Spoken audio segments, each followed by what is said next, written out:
tous, comme tous les jours à 14h20, c'est l'heure du dessert. J'espère que vous êtes contents. On accueille tout de suite Mélanie, Arnaud et Manon qui est venue les accompagner du Jardin Sucré pour la première scène sucrée d'aujourd'hui dimanche.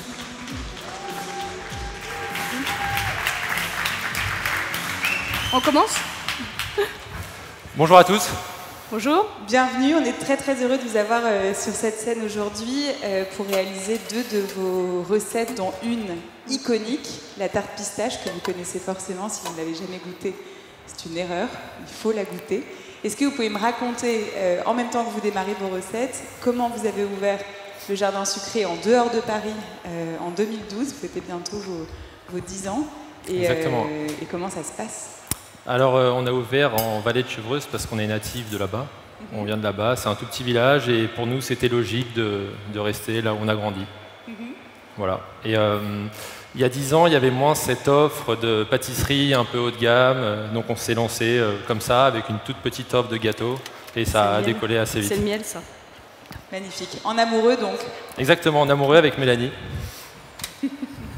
Alors, qu'est-ce que vous nous faites comme gâteau aujourd'hui? Donc on va commencer par l'éclair au chocolat avec du pollen et du miel. Alors votre éclair au chocolat, il n'est pas en forme d'éclair au chocolat? Exactement, on a voulu le faire rond pour changer de cette forme traditionnelle longue qu'on trouve un peu trop classique. Et on aime beaucoup les formes rondes parce qu'on trouve ça beaucoup plus gourmand en fait. Voilà, tout simplement. Et aussi, pourquoi on a remis l'éclair au chocolat qu'on avait déjà sorti en boutique, mais on l'a refait avec du pollen, parce qu'on trouve que le miel, les abeilles, c'est quelque chose de solaire, en fait. Donc voilà, rond, le soleil, c'est tout simple. Il y a aussi une praticité pour le manger. On trouvait ça sympa, un peu comme un beignet ou un donut.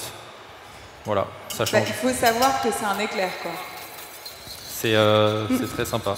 Donc là, Mélanie, elle commence le crémeux au chocolat, donc avec un chocolat Valrhona Loma Sotavento, donc à 68%, qui est plus un chocolat de labo qu'une couverture, donc il y a moins de beurre de cacao à l'intérieur, du coup il est un peu plus puissant, un peu plus aromatique.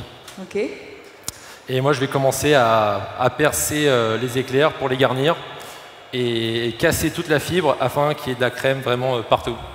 Donc en fait c'est une pâte à choux dans un cercle et aplatie? Alors en fait, on fait cuire le chou entre deux plaques de cuisson et deux sils peints, donc pour bien que l'humidité ressorte, effectivement dans un cercle à tarte traditionnel. Hein. Voilà. Et à la dégustation, qu'est-ce que ça change concrètement? Une croûte peut-être un peu plus épaisse, et en fait on garde tout ce moelleux à l'intérieur, c'est ça qui est intéressant. Oui, parce que du coup on a plus de moelleux. On a plus de moelleux, ouais. Mais il y a vraiment une grosse croûte au-dessus, donc en même temps ça rajoute un peu de mâche, c'est vraiment sympa. Et surtout esthétiquement, je trouve que c'est carré, enfin, c'est rond pour le coup, mais c'est très laser, quoi, donc on aime beaucoup. Magnifique. Donc là on attend que ça chauffe. On va verser après, comme un peu une pâtissière, le lait et la crème sur le mélange œuf et maïzena. Et ensuite, on rajoutera le chocolat qu'on mixera pour avoir une texture fine. D'ailleurs, on n'a pas de mixeur. On ne mixera pas pour une fois, mais si on le refait, il faut le mixer. Voilà. Okay. Et le pollen, il arrive à quel moment? Le pollen, on va le mettre en finition et aussi dans le praliné. Donc on a fait un praliné amande et pollen. Voilà, pour avoir vraiment ce petit goût de pollen. On ne l'a pas mis forcément dans la crème, parce qu'avec le chocolat, c'est complètement masqué. Et on aime bien aussi avoir le pollen pur, qui va revenir en finition juste pour habiller l'éclair. Génial. Pour ceux qui étaient là hier, on est dans une autoroute de chocolat pollen, c'est l'accord 2021. Ouais, c'est très sympa, chocolat pollen, et le miel vient lier le tout, donc c'est vraiment logique, quoi.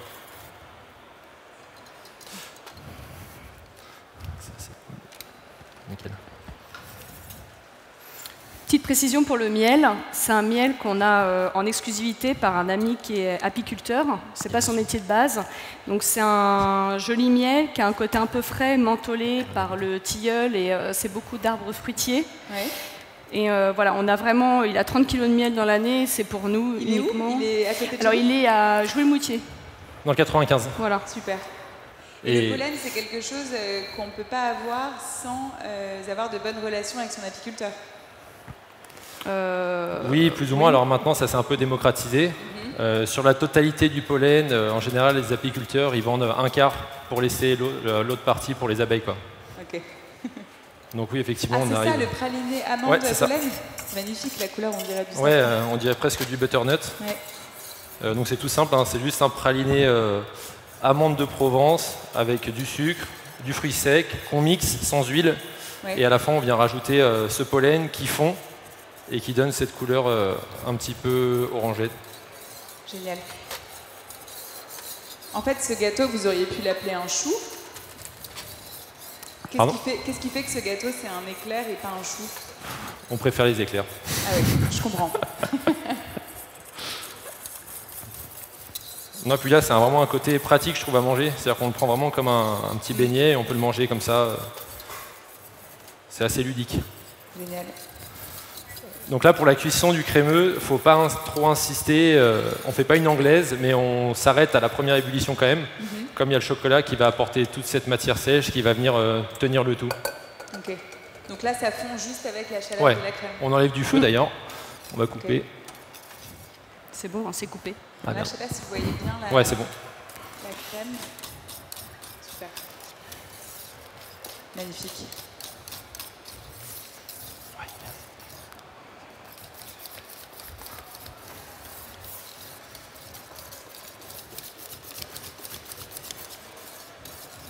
Donc c'est plus un crémeux qu'une pâtissière.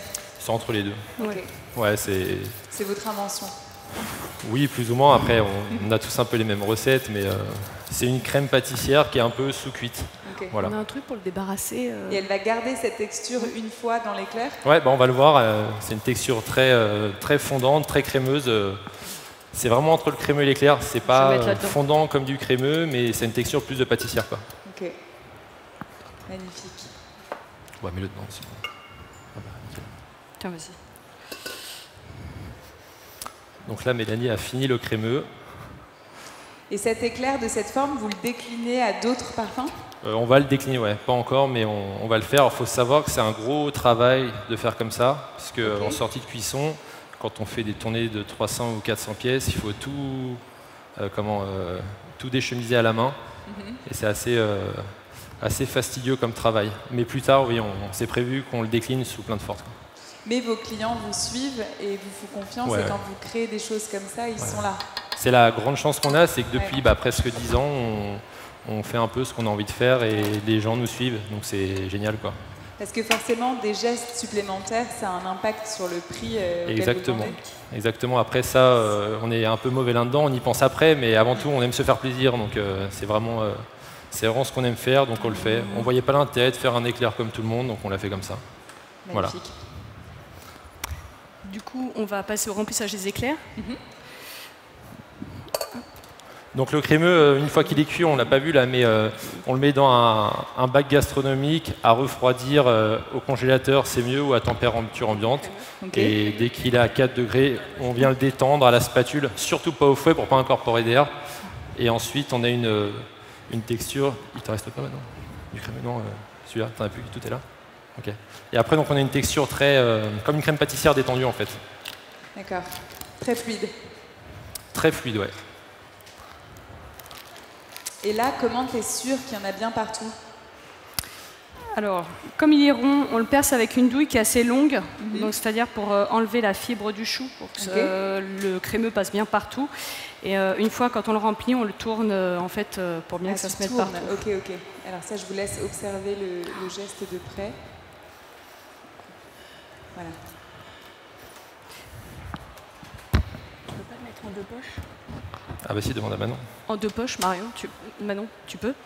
Oui. En deux poches. Et le praliné, tu vas le pocher aussi? Non, on va l'appliquer à la spatule, on va venir boucher le trou, Sinon, on va bien chablonner le tour et du coup ça donnera un aspect fini au produit et même à manger c'est mieux, quoi. Parce qu'il n'y a pas de trou en dessous, ça Et dégueule. ensuite, tu vas pas le camoufler? Si, on va le camoufler avec un petit glaçage, pareil très peu, un glaçage très simple avec une ganache et on met un petit peu de nappage neutre juste pour la brillance. Et on va venir mettre dessus une petite tuile de chocolat au sarrasin et au pollen. J'ai hâte.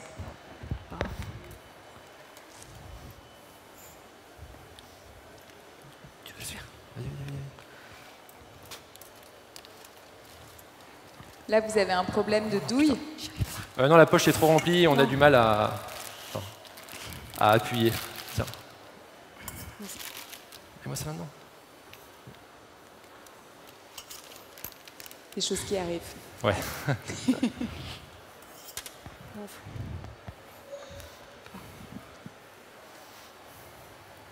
Ouais, donc là, à chaque bouchée, on a vraiment la crème, le croustillant de la pâte à choux et la surprise du praliné au pollen quand on va jusqu'au milieu. Alors le praliné, en fait, on va venir recouvrir le trou avec ce praliné, justement, pour vraiment qu'il y en ait partout. Okay. C'est pas un praliné qui va être comme les autres tartes où il va vraiment être coulant et à l'intérieur. C'est vraiment, en fait, il nappe le chou. Okay.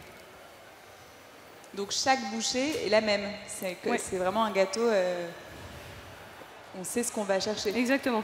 Okay.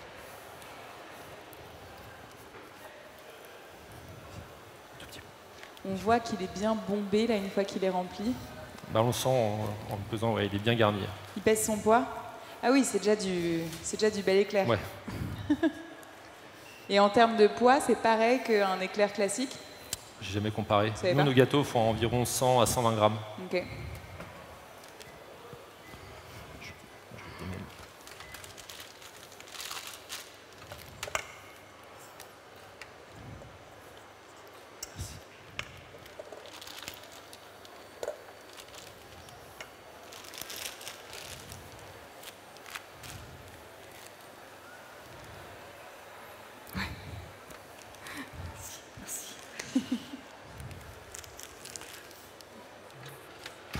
Et travailler ensemble, c'est une question que vous vous êtes posée ou vous n'aviez pas peur de ça? Non, on n'a pas peur de ça parce qu'à partir du moment, je pense, où on a les mêmes idées, les mêmes envies, on va aller dans la même direction, ça se fait facilement en fait.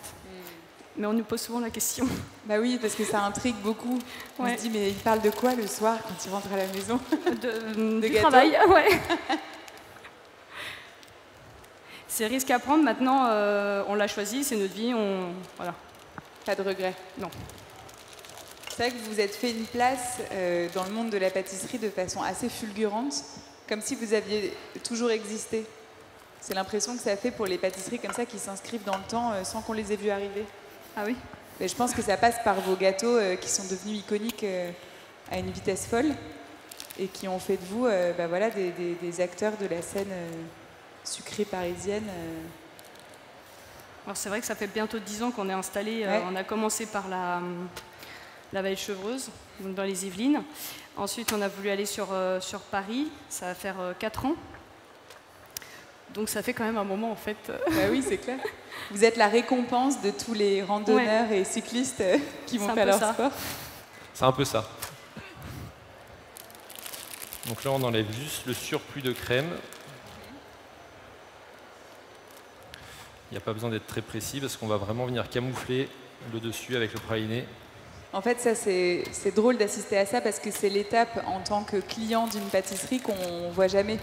Nous, quand on arrive dans une boutique, le gâteau il est terminé et on n'a pas accès à ces étapes intermédiaires. Oui. Et encore, il y a certains gâteaux qui demandent vraiment beaucoup de travail, mais bon, même les gâteaux les plus simples, c'est toujours un travail monstre. Ouais. Ah bah vous avez choisi la pâtisserie, hein. Ouais.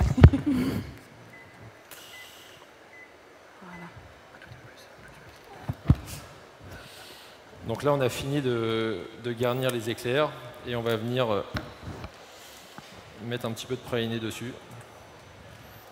Et le praliné, il apporte un peu de sucre aussi? Un peu de sucre et de la gourmandise. C'est vrai que souvent, nous, on aime bien les gâteaux simples et gourmands, voilà, sans prise de tête. Et c'est vrai qu'on a toujours un peu à en rajouter, mais là, pour le coup, le praliné ramène surtout ce côté fruits secs, torréfiés, qui va très bien avec le chocolat d'ailleurs. Il est un peu typé comme ça, le Loma Sottamento, donc c'est très bien. Génial.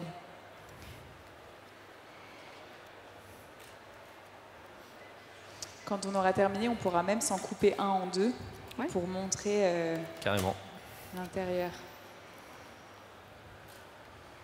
Donc en fait, le praliné, c'est la partie gourmande de ce chou. On n'a pas de sucre dans le dessert, vous n'en mettez pas dans le crémeux. C'est Non. ça. Et il est juste apporté là avec cette Ouais. croustillance. C'est ça. Après, dans le praliné, on met pas non plus beaucoup de sucre. Normalement, un praliné, c'est en général 300 grammes de fruits secs, traditionnellement, et 200 grammes de sucre. Nous, on est plutôt à 100 grammes de sucre pour 300 grammes de fruits secs, quoi. Ok, On divise Super. par deux en général.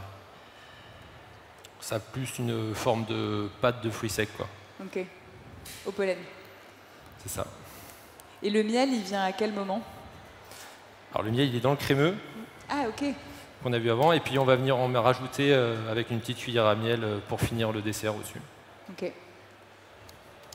Magnifique. Ça fait partie des premiers gâteaux que vous avez mis en place quand vous avez ouvert? Non, pas du tout. C'est quelque chose qu'on voulait faire depuis longtemps. On a eu l'occasion d'avoir du super pollen par un ami à nous aussi, avec qui on travaille. Et du coup, on s'est dit, vas-y, il faut qu'on le lance. Et voilà. On marche un peu au feeling hein, pour tout. Hein. Donc voilà, c'est un peu comme ça. Hein. Juste.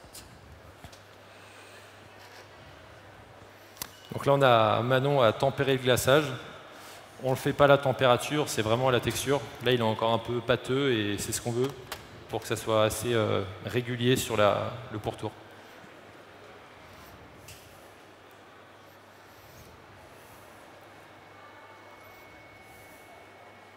Donc là, vous allez plonger les éclairs directement C'est dans ça. le fondant. On va le faire tous les deux pour aller plus vite.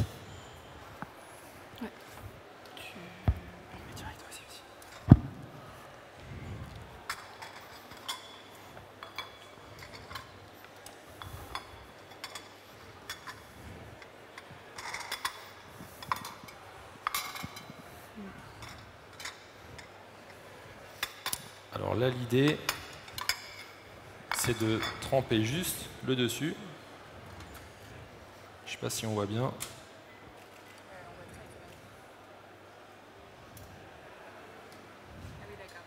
En fait, on dirait une tarte au chocolat. Visuellement, les clients sont surpris quand vous leur dites Ouais, que c'est un c'est éclair. ça, ouais. Ça fait un peu en trompe-l'œil en même temps, donc c'est sympa.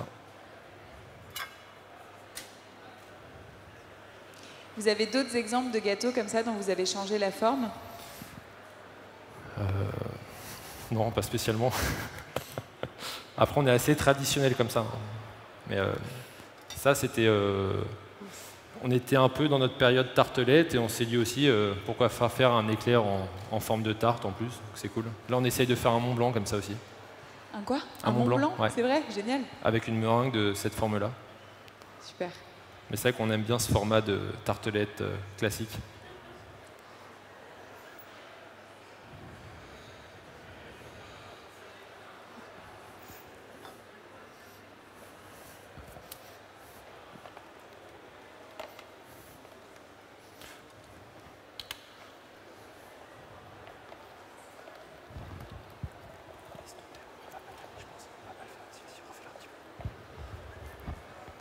Et donc là, on termine avec les tuiles et l'éclair est terminé.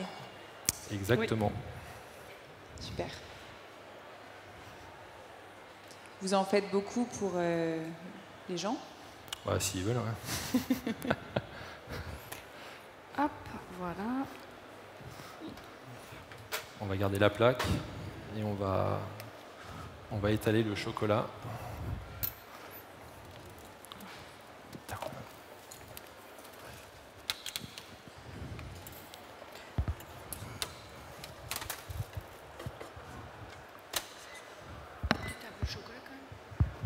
Donc là, Manon est en train de tempérer le chocolat au micro-ondes.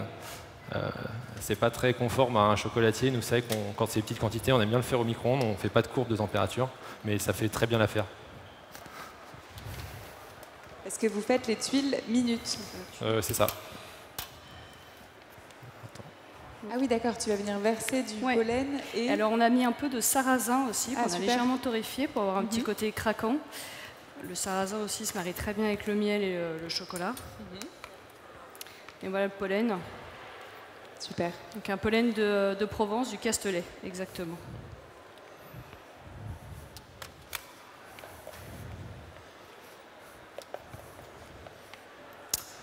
Donc là, notre chocolat, il est un petit peu pâteux comme on l'a fait assez rapidement.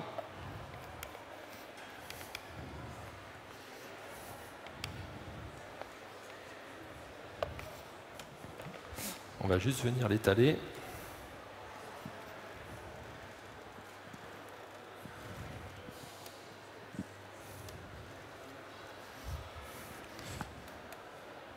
Et y déposer le sarrasin et le pollen. Donc là, on est assez généreux, hein.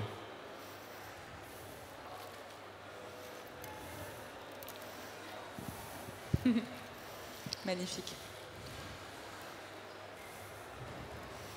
Et le sarrasin, juste pour amener un petit peu de croustillant, de croquant.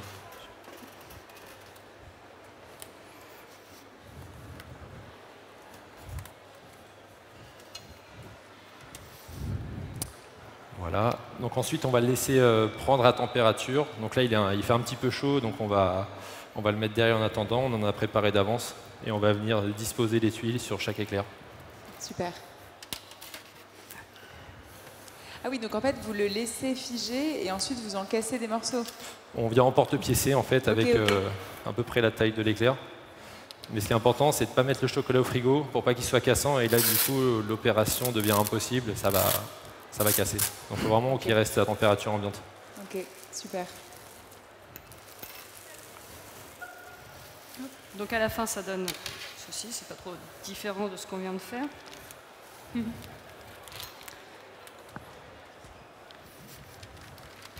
T'as plus de petites spatules? T'as plus de petites spatules? Voilà, là, une petite spatule.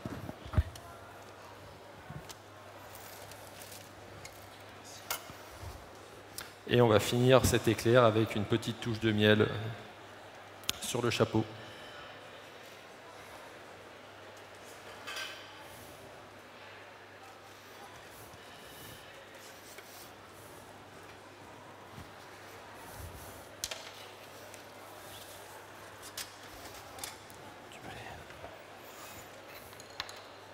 Et dans le laboratoire, vous êtes combien pour faire une gamme large de combien de gâteaux?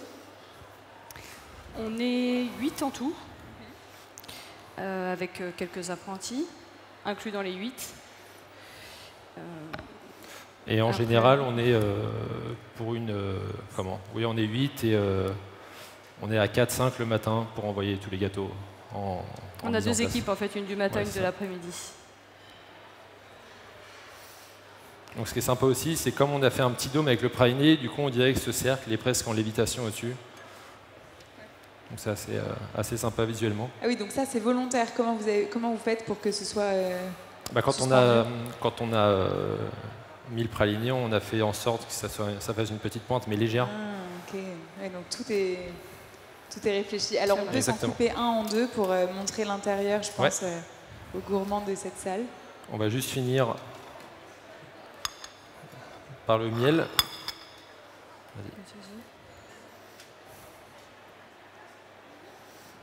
Donc toujours ce miel.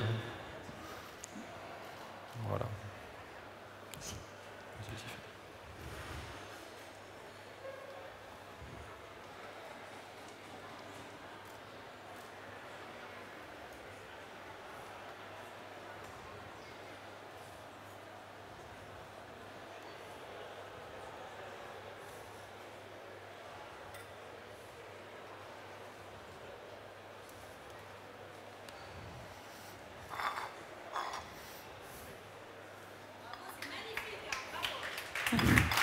Merci. Merci.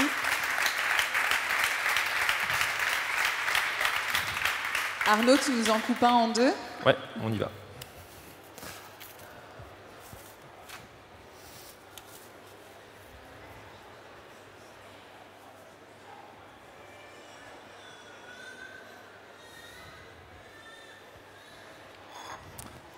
On va en prendre un bien garni.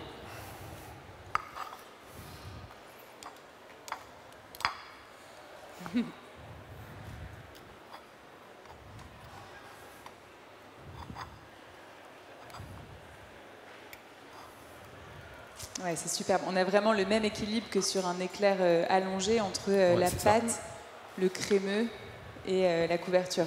Superbe. Eh ben, merci. On va passer donc à votre propre culte, la tarte pistache, un gâteau iconique. Et on se disait ça juste avant, c'est quelque chose d'assez fou de réussir à sortir du catalogue des pâtisseries françaises connues, reconnues, et de créer un gâteau connu de tout le monde, alors que avant que vous soyez là, on ne parlait pas beaucoup de tarte pistache. Comment ça vous est venu cette idée et qu'est-ce que c'est que ce gâteau? On aime beaucoup la cuisine libanaise, tout ce qui est cuisine perse même en général, et on est très baklawa, moualabié. Donc on s'est dit, il faut vraiment qu'on travaille ce mélange avec la pistache et la fleur d'oranger, c'est quelque chose qu'on adore.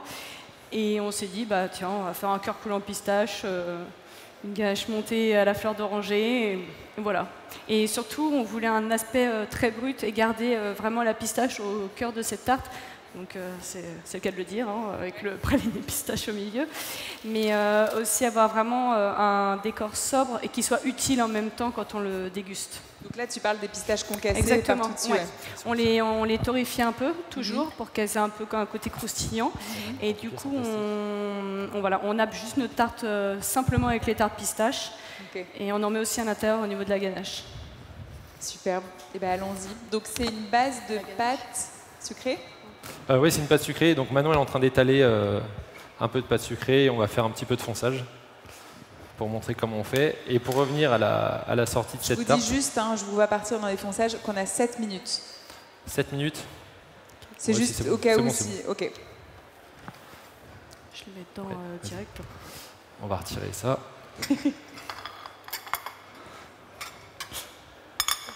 Et donc la tarte aussi, on l'a sortie à une période où on avait sorti une tarte chocolat noisette avec juste une pâte sucrée, une ganache, un cœur coulant liquide de praliné noisette et une mousse très légère sur le dessus. Et on s'est dit, on va faire la même chose avec de la pistache et de la fleur d'oranger. Voilà, c'est venu comme ça. Et vous attendiez à ce que ce soit un tel succès, ce gâteau? Non, pas du tout. Surtout que c'est assez clivant, pistache, fleur d'oranger, souvent, c'est pas la première chose qui nous vient à l'esprit, mais on est content parce qu'on adore aussi ce gâteau, donc c'est top. Merci.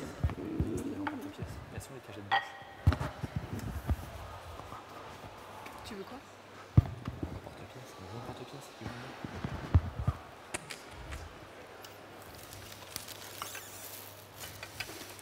Désolée, le matériel est un peu éparpillé. Pas de problème. Les pièces de tout à l'heure que tu voulais? Je sais pas où elle est. Vous l'avez emmenée? On va juste foncer 2 tartes. On va prendre...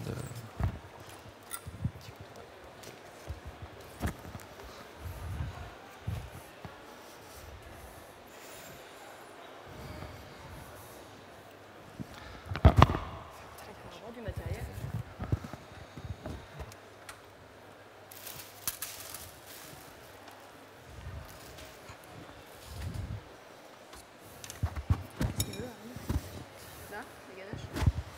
Donc on a étalé la pâte sur environ 4-5 mm d'épaisseur.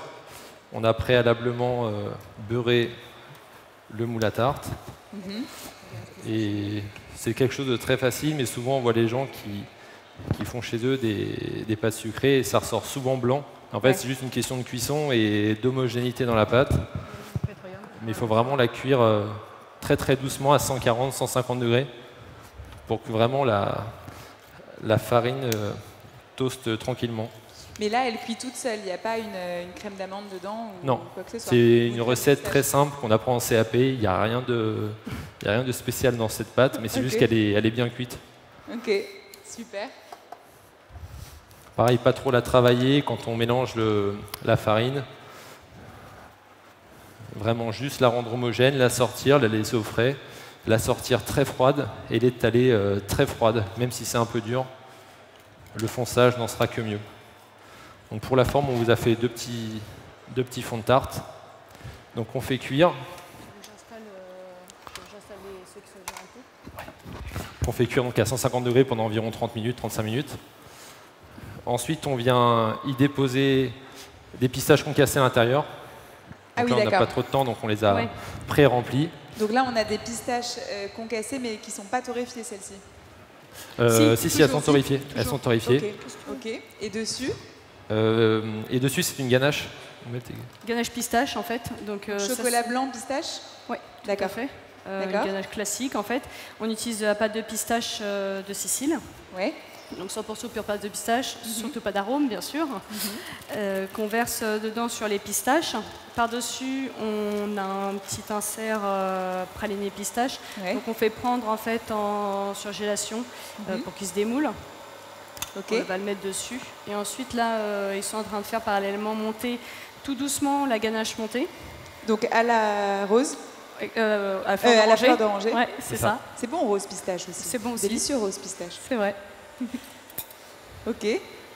Et ensuite, après, on poche une boule. Donc ça, c'est un peu collé. C'est un peu collé pour que ça tienne ou pas du tout? C'est collé, mais à très peu. On met un tout petit peu de gélatine de poisson dedans. Ok. Mais c'est juste histoire de, au moment où elle monte, qu'elle soit quand même pochable, mais qu'il n'y ait pas ce côté un peu granuleux, chantilly, trop monté. Okay. En fait, on l'arrête juste avant. Elle est crémeuse, mais elle se tient. C'est quand on voit ce gâteau, on a du mal à imaginer que ce soit un gâteau boutique parce que ça a un aspect nuageux. On a l'impression que vous venez de poser une cuillère de chantilly dessus. Ouais, alors c'est l'aspect, c'est ça qu'on voulait en fait. Nous, on aime monter tous nos gâteaux le matin, que tout soit frais, que ce soit vraiment des montages minutes, avec vraiment des finitions, pas un gâteau voilà, qu'on sort et qu'on installe en boutique, ça ne nous intéresse pas. Okay. Donc voilà, on fait en sorte que toutes nos tartes, même nos choux, tout soit monté le jour même et on voulait cet aspect justement très léger. Ok. Super. C'est pour ça qu'on monte très doucement en fait la crème, pour pas qu'elle retombe, qu'elle soit bien aérienne en fait, et qu'elle ait un bon aspect nuage. Magnifique. Alors on va se remettre devant parce que là en fait, moi je suis aux premières loges, mais je suis la seule dans cette salle.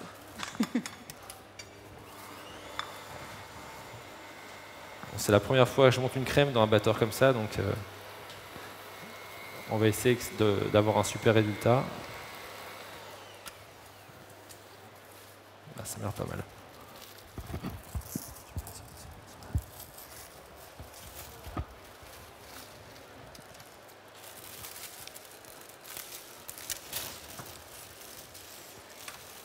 Donc là, on a préparé avant les inserts de praliné pistache. Pareil, très peu sucré, de la fleur de sel qu'on fait prendre en congélation et on vient les disposer. Et donc quoi, le but c'est que en dégelant, c'est ça, exactement, en se décongelant dans cette ganache montée, on va retrouver une texture très liquide de praliné. Ah d'accord, donc ça va s'étaler sur le Pas vraiment s'étaler parce que la pistache c'est un peu moins grasse que la noisette. D'ailleurs on met un petit peu d'huile de pépin de raisin juste pour liquéfier un petit peu. Mais il y aura une texture légèrement coulante, très, très sympa. Ça fait un peu comme une sauce en fait après. Ok, super. Il ne reste plus qu'à pocher la ganache montée. Ok, parfait.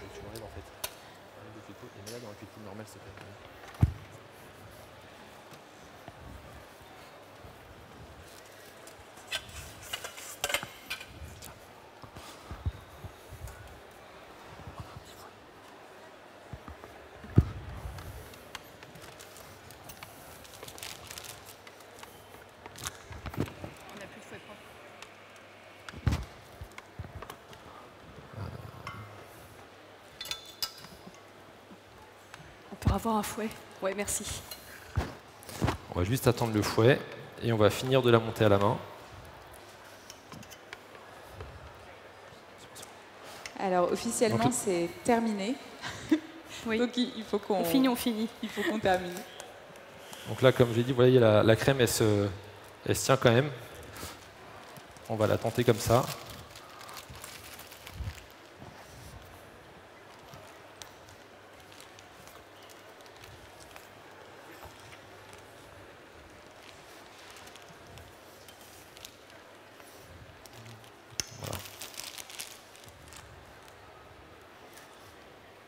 Et on va venir faire une belle boule. Merci. Tu me remontes un peu ou pas?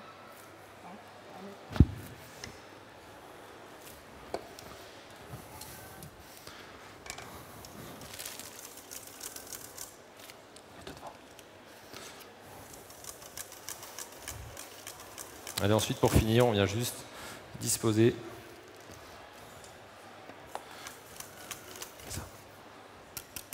Donc Mélanie l'a refait monter un petit peu. Voilà, et ça c'est vraiment la bonne texture. Ça fait un peu comme une meringue et un bec d'oiseau. Et là en fait elle est encore très crémeuse, mais en même temps elle se tient très bien.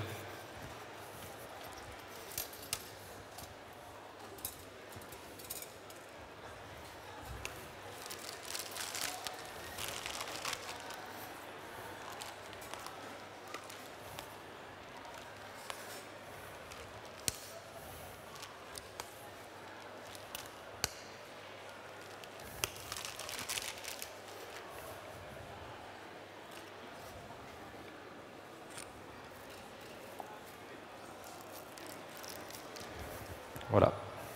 Donc là, on ne peut pas s'en couper un en deux, c'est ça, parce que c'est encore trop pris dedans? C'est ça. Ok, bon. Eh ben, il faudra être un petit peu patient.